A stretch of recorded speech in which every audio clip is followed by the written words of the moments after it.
Welcome po sa Tips and Talk ni Doc Rod. This time, bigyan daan ho natin. Pag-usapan natin ang ilan sa mga common issue ng napakarami ho nating mga kababayan, lalo na ho ng mga kababaihan. Ano ho yan? Yung paglobo at pagbigat ng timbang. Dagdag pa ho yung mga hindi na maisuot ng mga pantalon at naglalaki ang braso, hindi na regular ang bowel movement, at ito pa, yung medyo nakakadyahe, yung naglalayla yung mga bilbil. Ilan lamang ho sa common issue ho ito na kapag hindi ho natin sineryoso, baka maging seryosong problema ho sa ating kalusugan. Alam nyo ho, ang Pit Plus, kung kaya't pinagkakaguluhan ho siya ngayon sa slimming industry, meron ho siyang kakaibang epekto at resulta ho sa ating kalusugan.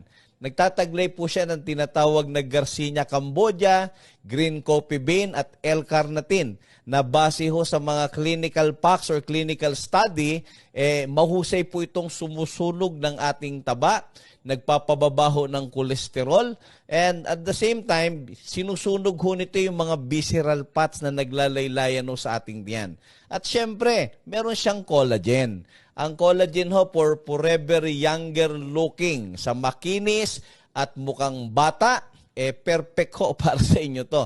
At ang isa sa pinaka-major ingredient ho ng ating produkto, yung tinatawag ho na white kidney beans. Ang white kidney beans po ay base sa pag-aaral, tumatayong bilang sugar blocker. Ibig sabihin, kahit gaano ka kasiba kumain, hindi ho tataas ang asukal ho natin. Kaya sa mga kababayan ho natin, particular sa mga kababaihan, this time may solusyon na po sa ating problema. Ang Pit Plus, ugaliin ho nating i-take kasabay ng pag-ehersisyo, tamang tulog, pag-inom ng tubig, pagbibilad sa araw, at higit sa lahat, ang pag-take ng Pit Plus everyday. Salamat po.